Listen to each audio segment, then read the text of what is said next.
I would like to introduce our moderator for this evening. Shelley Wilson is the founder and CEO of SRW Sports Marketing and Digital Media, LLC, a marketing platform dedicated to promoting the value of women in sports. I can really appreciate this, especially considering that my mother was a physical education teacher for 30 years. She studied biology and communications at Augustana College in Rock Island, Illinois, and brings over 15 years of marketing expertise and experiences from big sports brands and private institutions. Kelly is passionate about lending her voice and advocating for gender equity and equality. She has served in leadership and advisory roles with organizations such as Girls in the Game, CASA of Will County, and Lean In Women of Color. During her most recent speaker series, Combating the Negative Rhetoric of Black Women in Sports, she was recognized as an emerging new voice in women's sports. She also served as moderator for Lean In Illinois and Latina Equal Pay Day 2018 campaign. Please join me in welcoming Shelley.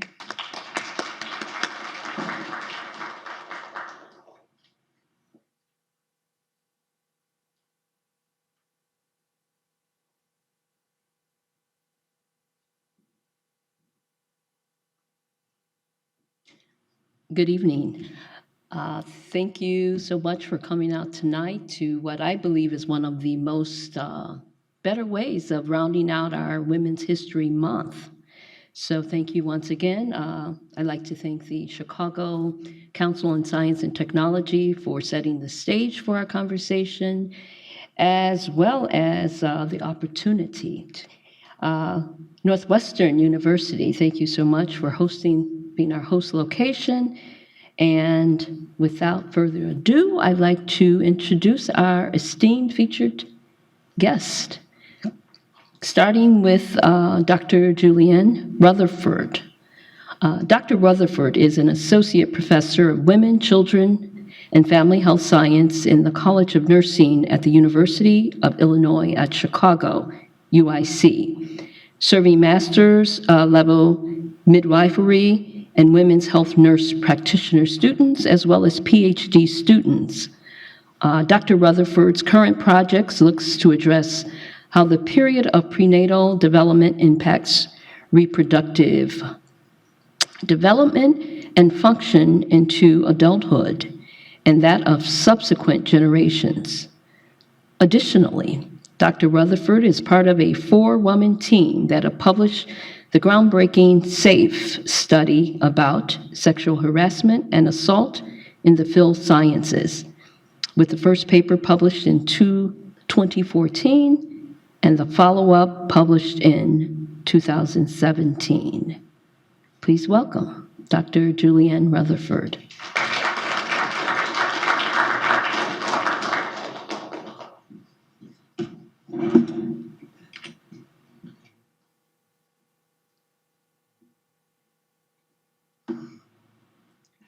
Screen is blank. Okay, no, that's it. Go ahead. This one? No.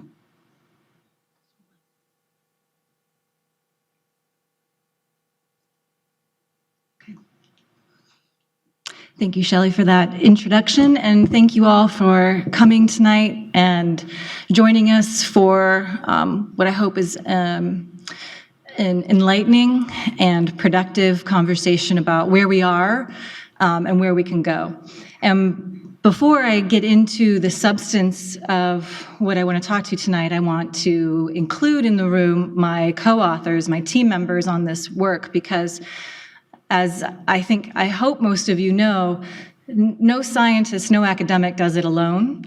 The best work comes from teamwork, and I've been extraordinarily fortunate to have this wonderful team of Kate Clancy, Robin Nelson, and Katie Hind.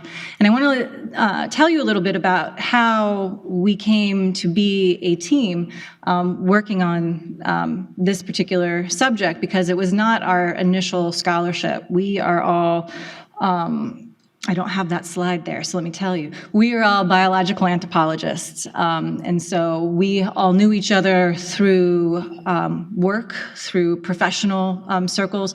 Robin and I did our postdocs together at Northwestern. So it's always a great honor to be back to talk to people at Northwestern. Katie and Kate and I had recently completed editing a book, also something they tell you not to do as an untenured professor, but we did it anyway, which is sort of the theme of the talk tonight. And then we, through our work and our experiences of being women in STEM fields and in a field-based science like anthropology, had awareness and had individual personal experience with discrimination and harassment and assault. And, you know, it's one of those, it's be careful what you wish for. It was one of those sorts of things like, somebody really ought to do a study. Like, well, I guess maybe we should be the ones who do the study. And that's really how it started. Again, pre-tenure, we did it anyway. So tonight, I want to just spend sort of a brief period of time kind of laying out what we found and where it sits in the current context. So as a scientist, I would like to present evidence for a hypothesis. And the question to explore is, why are women, especially women of color and sexual and gender minority folks and other underrepresented groups of people underrepresented in science? One hypothesis is that they're just not that into science, right? That science, academia more broadly, is a meritocracy. And so people who are interested in something and passionate about something just naturally rise to the top, naturally succeed, because hard work and brains and commitment are what it takes. But there are people and groups of people who have different kinds of aptitudes and different kinds of interests, and so maybe just aren't drawn to science. Though some of you may remember the bell curve as a reference to that underscored. Another term we might use related to the bell curve is the idea of scientific racism, and I'll just put that out. So that's one hypothesis. You might not be surprised to know that I think there's another hypothesis to explore, and that's that science just isn't that into them. And the idea is that science is embedded in the rest of our culture. Academia is embedded in the rest of our culture. Any given endeavor is embedded in the rest of our culture, in a culture that is biased against women, femmes, people of color, sexual minorities, on and on and on. That science, far from being a rarefied bastion of truth-seeking and objectivity, is like the rest of the world. So that's the one that I'm going to explore more fully. And really the question is, who do we perceive as belonging in professional spaces of intellectual inquiry? Who do we recognize as belonging in this kind of space, right? So let me share some evidence in that second column of hypothesis. And some of this is, I'm going to share some anecdotes, but I assure you that the systematic data support this, but the anecdotes are more fun to share. So this might be a familiar face and name to you, James Watson. Now, in his book, The Double Helix, about his and Crick's discovery of, and I say that is the way he would characterize it, discovery of the shape of the DNA molecule, he had these important, thoughtful comments about his colleague, Rosalind Franklin. Though her features were strong, she was not unattractive, and might have been quite stunning had she taken even a mild interest in clothes. This she did not. And I added the frowny face. I interpreted that there was a frowny face backing that statement. Now, so that's one man's take on one of the most brilliant scientific minds that we've ever known. So I want to highlight and give her due, but also she inspired me to name my microscope after her. So that's me and Rosalind, my microscope, who also does not care about clothes. Now, it's small, but This was an email that I received. I, a scientist, received this email. It's an email from Elsevier. Now, Elsevier is a famous scientific publisher of many journals, many of the top journals. And if you follow such things, you know actually the University of California system just banned Elsevier from their libraries for open access reasons. So they're interesting in lots of ways. So I received this email, and you can see there's sort of a puzzle piece there. Okay, what is this email about? Discover the missing piece. This was presented, quote, sort of publish your work in Elsevier to be the picture of reputable science. And so the implication is that this tremendous mosaic of diversity presents to you a picture of reputable science, meaning that there are a lot of people and a lot of faces and a lot of lives that are actually missing from this characterization of what is reputable in science. So what does a reputable scientist look like?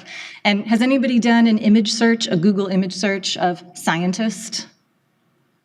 If you do, and I recommend it, you will see lots of men in white lab coats and a lot of colored fluid, lots of beakers full of like blue fluid and green fluid, like we all do. But there's a real limited idea of what a reputable scientist is and who belongs in what spaces. And that's it, I present it humorously, but there's some really terrible consequences about belonging, identity, visibility, invisibility, representation. When we have a really narrow view of who belongs in spaces, then we erase people who don't belong. So, with that, I want to share with you a little bit of the findings of our study. And what we did was engage in a mixed methods approach, where we did both quantitative and qualitative work. We issued a survey that ultimately yielded responses from 666 was the response total for our study, and you can make of that what you will. And then we went on to interview about 26 people. And to kind of give a sense of how much people wanted to talk about some of these issues, we asked, would you be interested in being followed up for an interview? And we had about 250 people saying they would, which is huge for a survey to have that many people say, yeah, we would like to talk to you. We didn't talk to that many. But, so I'm going to kind of summarize some of the main takeaways. And they're really consistent with lots of other scholarship, which is why I think that the National Academies report was so powerful, because it was really highlighting decades of scholarship. So, fun science table.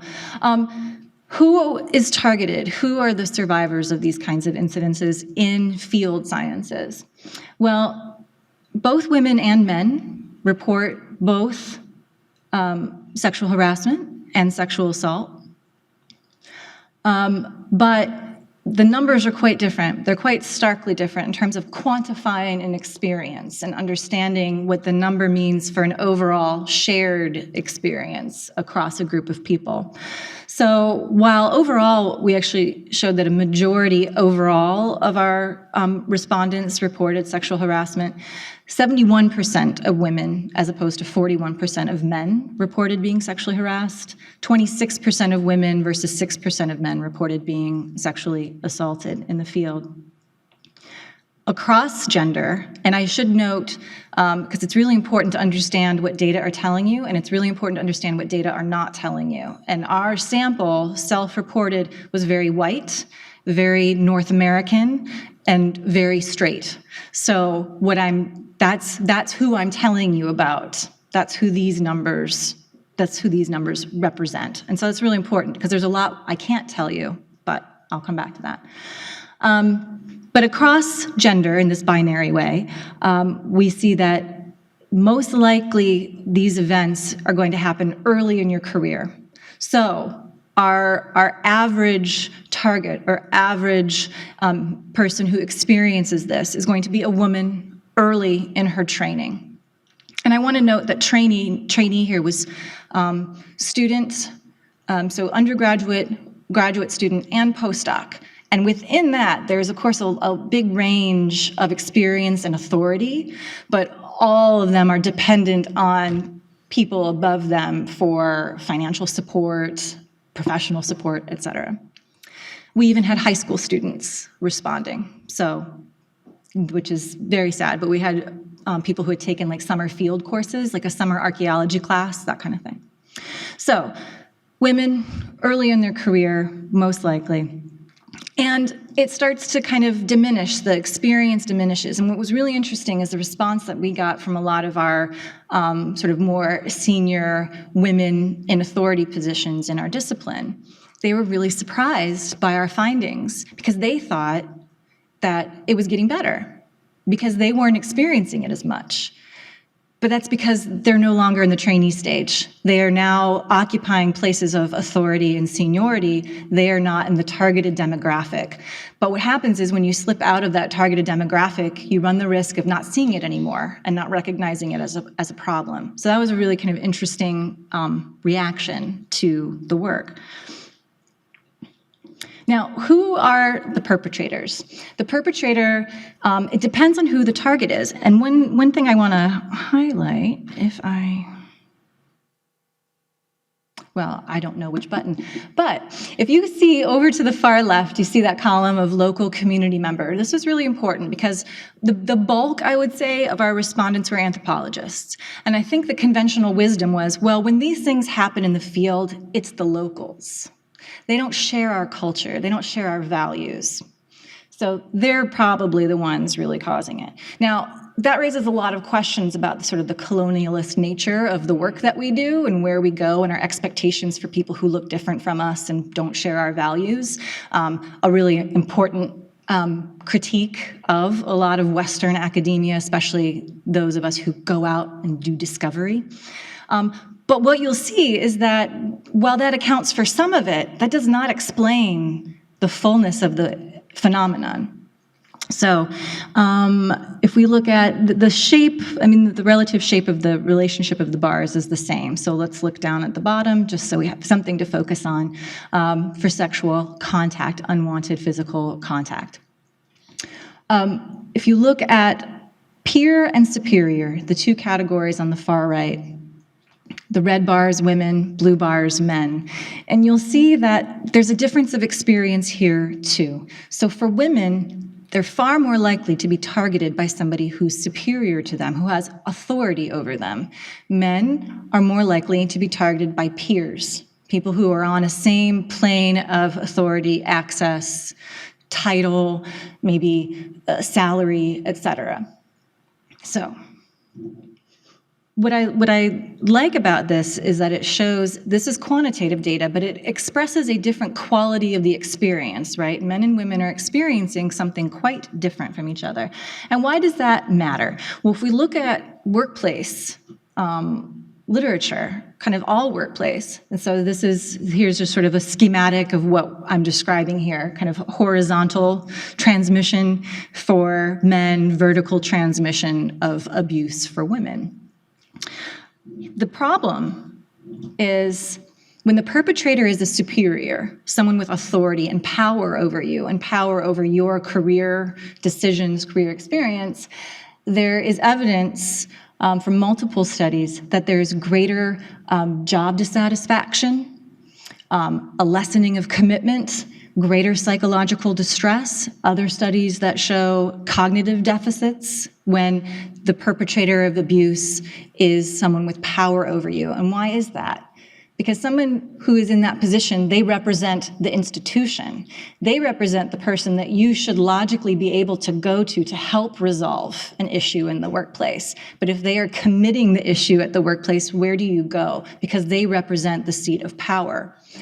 And then we also see combining with that, negative effects of workplace aggression are greater when the target is younger. So we have just this compounding sort of perfect storm of multiplying impacts for women earlier in their career. So the experience is more common, and it's of a different kind, and it's of a more damaging kind.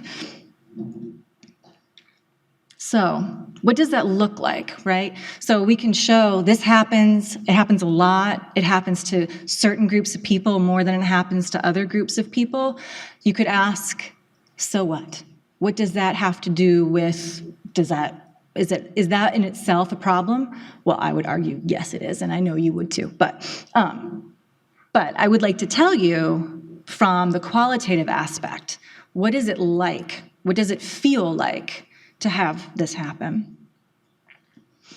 What does it look like to experience these things in your workplace? And I just want to reinforce that this is our workplace. We would do these really, really long days, but we wouldn't be warned when they were coming. They would just happen, and so I wouldn't bring enough food. And I would try to vocalize, I'm tired. I can't go any further. I need to eat. The second time I spoke up, there were the other two girls who were quick to say, yeah, we've been out a really long time. It's 8 p.m. Let's go eat. We started getting snide comments like, oh, well, the ladies are hungry, so I guess we have to leave. This is maybe doesn't sound like what you might be picturing in your mind sexual harassment is. This falls more within the gender discrimination, the more of the put-downs versus the come-ons, right? But the put-downs are actually far more pervasive, where there's this gendered idea of who is able, again, who belongs in this space. Well, not these girls who are hungry at 8 o'clock after a full day in the field. And so what does that feel like? It's not like someone specifically says you're not welcome here anymore. It's just a constant, subtle attitude that makes you feel like you don't want to be there anymore. And that made me really mad that someone could take something that I thought would be great and sort of take it away from me and say, yeah, this isn't for you. You're not welcome here. So the burden of carrying that, it's not necessarily that somebody comes to you and articulates, hey, you, get out of here. Although, as we saw in the earlier slides, sometimes that does happen. It's more insidious than that. It builds up to where your confidence in yourself is shaken. Your belief that you belong there is shaken. So the depths of this are pretty astounding. So we reported this paper, or what I just showed, at least the quantitative part came out in 2014. It was a different time in 2014. And then there was this one week in October of 2017. It was kind of a big week. Lots of stuff happened. And so our second paper came out the same week as Harvey Weinstein. And in an instant, things changed. The national conversation had changed.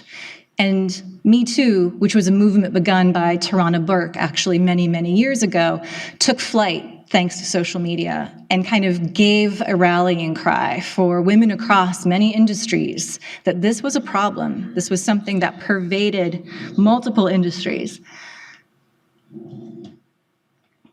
So there was a joining of forces across many different fields, Hollywood, tech, finance, pairing with domestic work, farm work, hospitality work. And I just have to shout out to Meryl's friend up there, Ai-jen Poo. Not only is she the executive director for the National Domestic Workers Alliance, she co-mothers my daughter with me. She's my daughter's stepmom. So my daughter hears a lot at home. She's pretty well versed.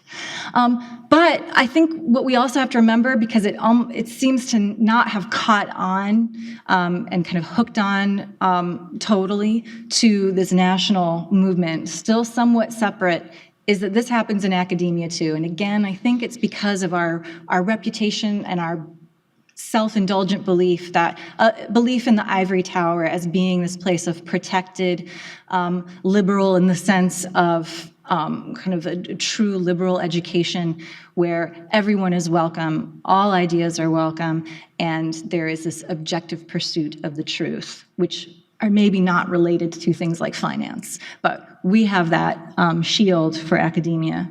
But what has happened, and I'm going to wrap up real soon and hand it over to Veronica, but one of the things that we're seeing is change. And they seem like minor changes, but they're really quite meaningful. So at the level of where a lot of us operate as academic professionals is at conferences, also a workspace. Believe it or not, it is also a workspace. And so what we're beginning to see since the initial paper and since the second paper, many professional societies now adopting codes of conduct with specific emphasis on sexual harassment. So this is a list of some, and this is great.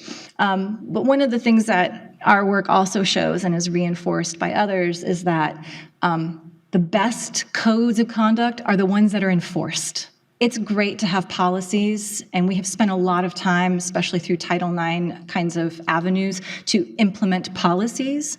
But policies without any kinds of consequences are really not great at changing the culture, at shifting the needle. And so I'm pleased to say that all but one of these societies actually have listed consequences for, here's our community code of conduct. This is how we agree to treat each other in this professional space. And if you transgress this, this is what will happen.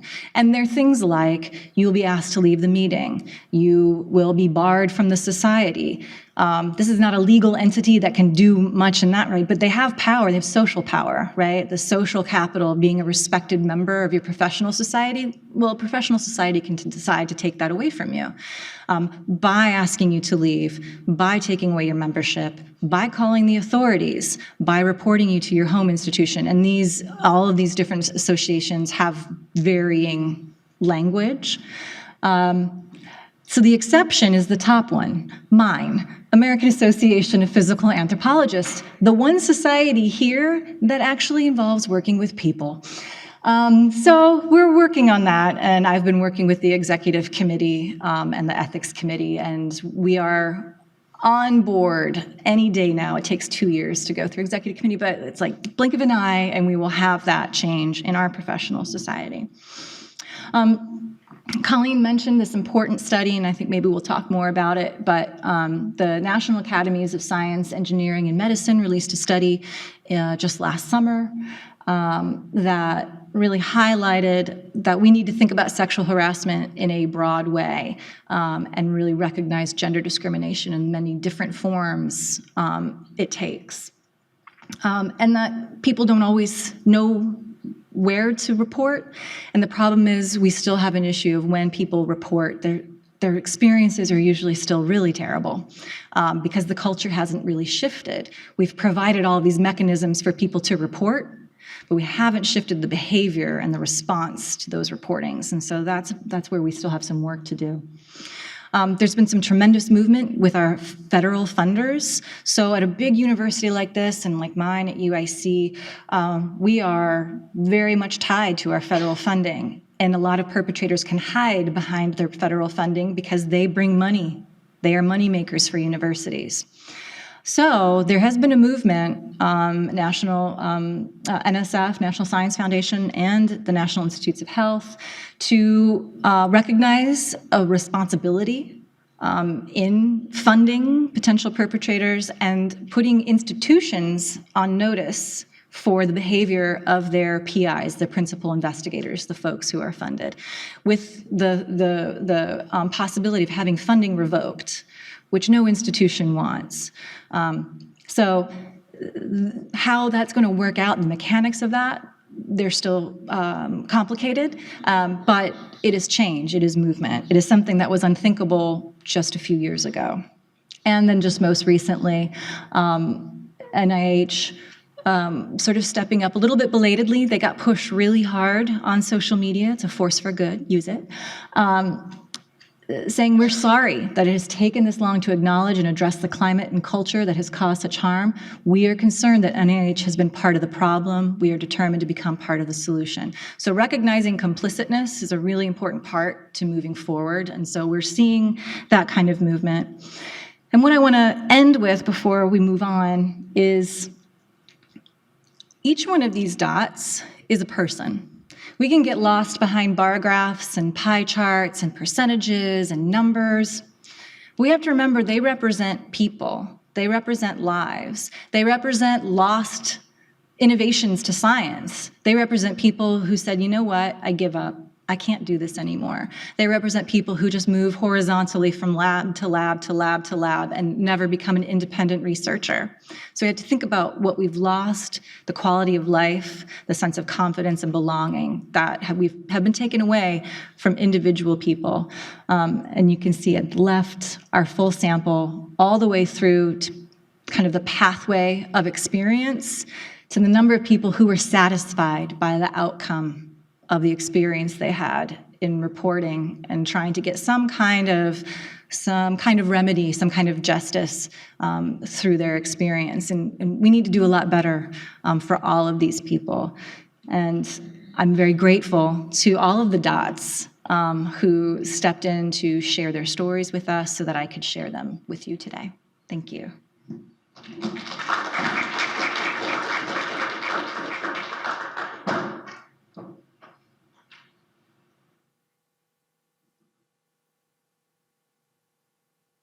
Yeah.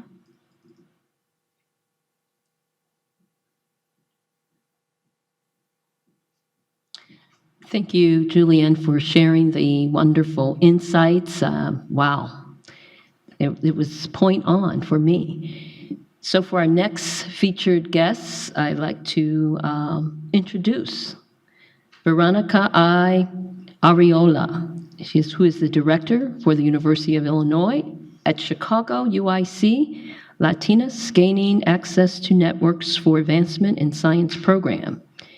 In her previous role as director of the UIC Women in Science and Engineering WISE program, WISE was recognized with the Presidential Award for Excellence in Science, Mathematics, and Engineering Mentoring. Arreola is a respected member of the local and nationalist feminist community, where her writings has been featured in the U.S. New York Times. Please welcome.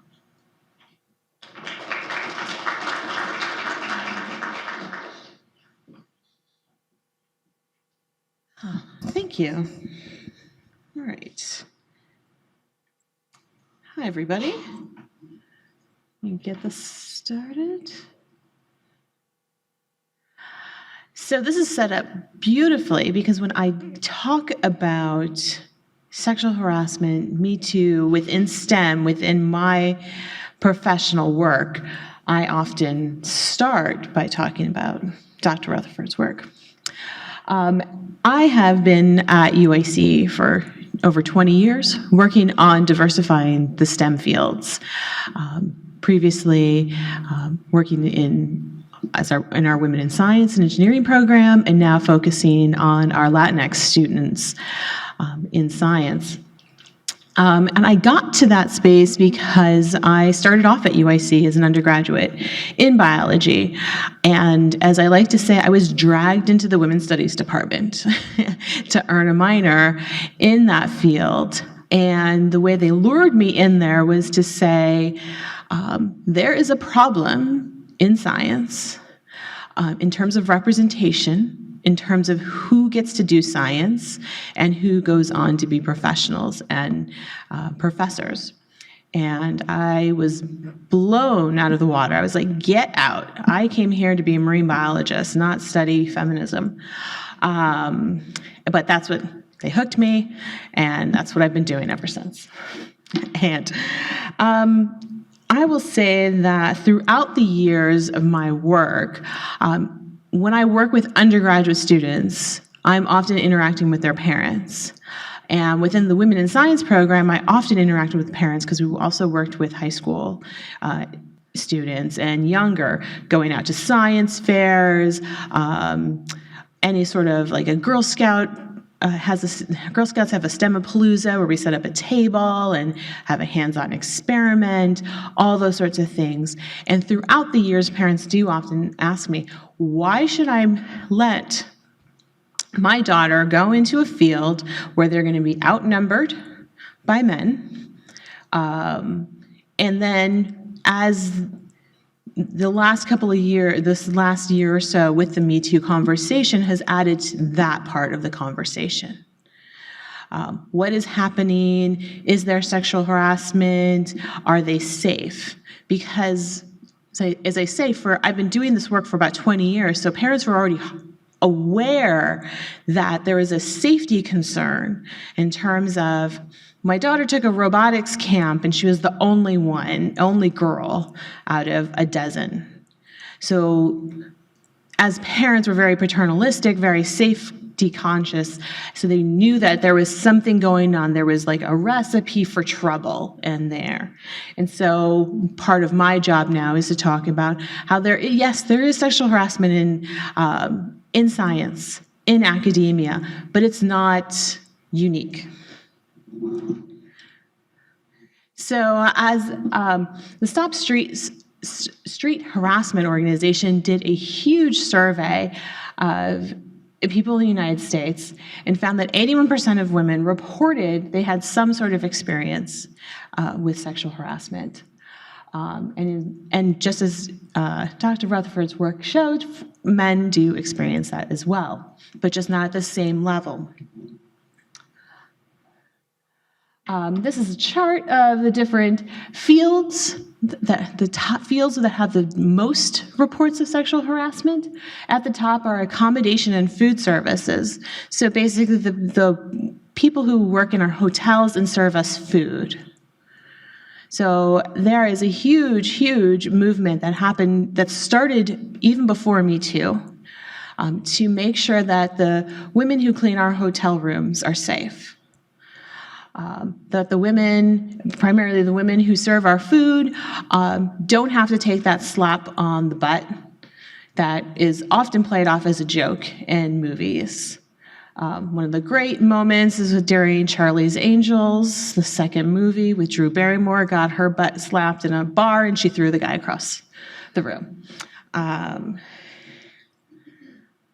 as you can see on this chart, professional, scientific, and technical services is on the chart, so it's up there, it happens, but it's not the number one.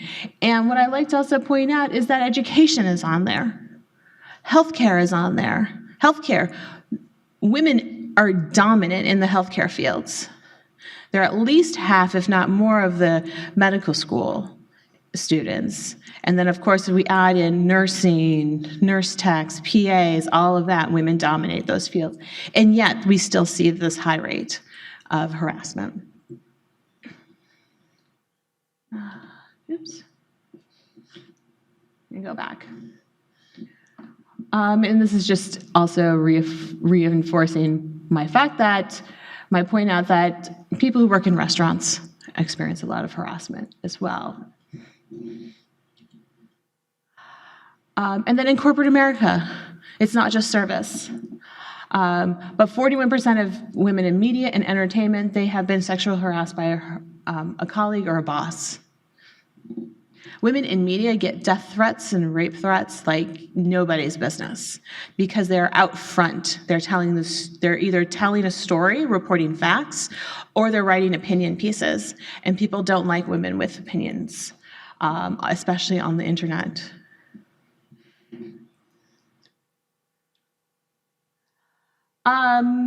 It's something that, hold on, okay. Something I do like to point out is that within all of these numbers, and as Dr. Rutherford pointed out, their work is very white and very heterosexual.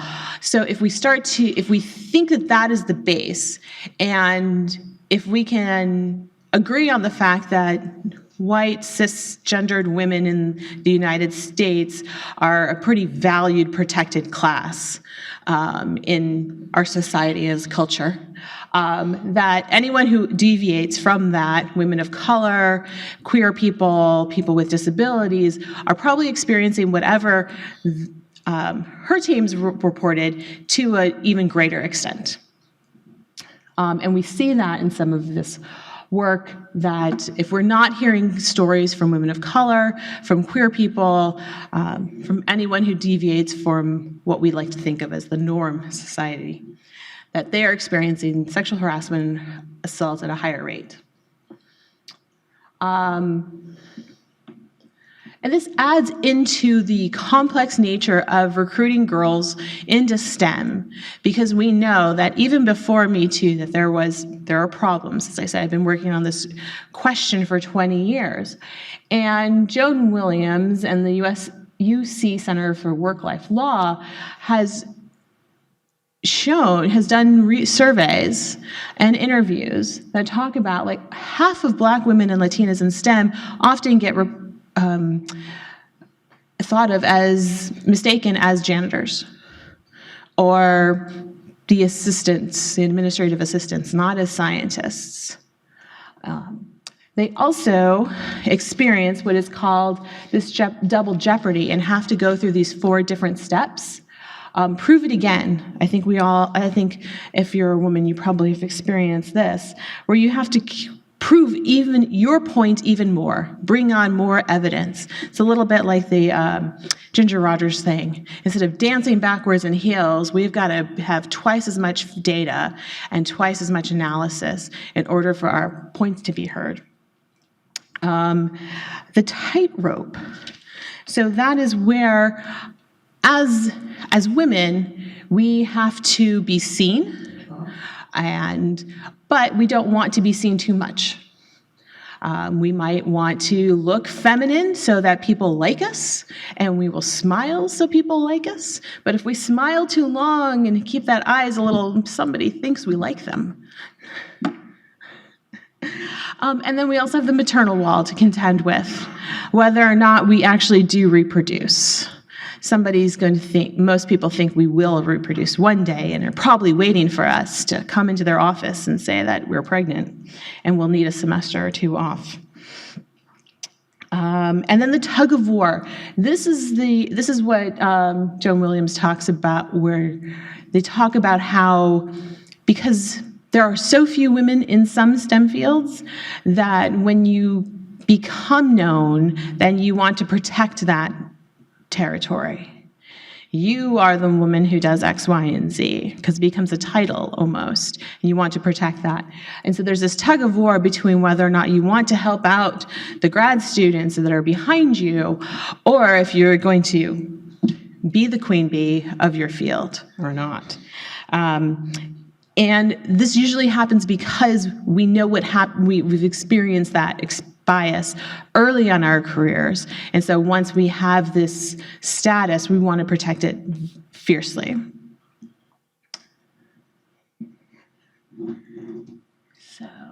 So this is all to say that when I am talking with when I'm working with our undergraduates, when I'm working with high schoolers, when I'm talking to parents, I'm very honest that it is hard, but it is not any harder. My opinion, I do not think it is any harder to experience these things than in science. There's always a power dynamic.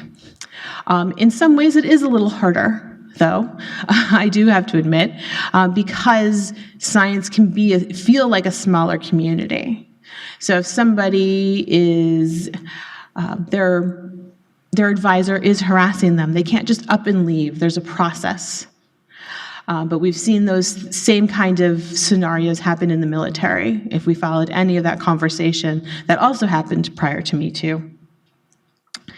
Some of the examples that I've heard from my students over the years, just 2 quick examples, are that in engineering, there are a lot of student organizations that are actually pre-professional organizations, and they have to participate in those things because you have to be on the robotics team if you're going to be an electrical engineer.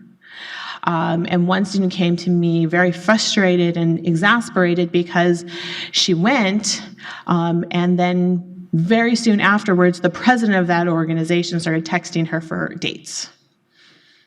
He said he needed everyone's phone number so he can keep track and remind people that when meetings were happening, but she was the only one who was getting harassed for dates. And then there was students who would come and tell me that in their class, their classmates were making comments, sexist comments, and the professor would stand up there and just kind of chuckle, laugh, shake their head, and just be like, "Boys, calm down." So I say this, I say all of that to say that we all have responsibilities in different ways in addressing sexual harassment, and that protecting our girls by keeping them out of STEM is not the answer. Actually, we need, in many fields, as I said before, women are there, they are dominated, and this still happens. It's about a power dynamic, and we can't protect our girls from that. So, thank you.